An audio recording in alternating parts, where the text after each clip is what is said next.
चिड़ी आ, नाम तो नहीं पता नहीं ਇਹਦਾ ਕੀ ਆ, ਬਟ ਮੈਂ ਕਿੰਨੀ ਵਾਰੀ ਦੇਖਦੀ ਆ। बहुत ही क्लोज भी आ जाती है मेरे, बट अज नहीं आ रही।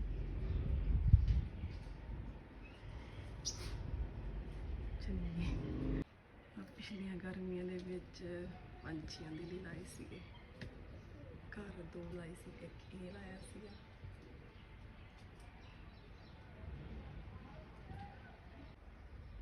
दूसरा ये लाया सीगा गर्मियों च।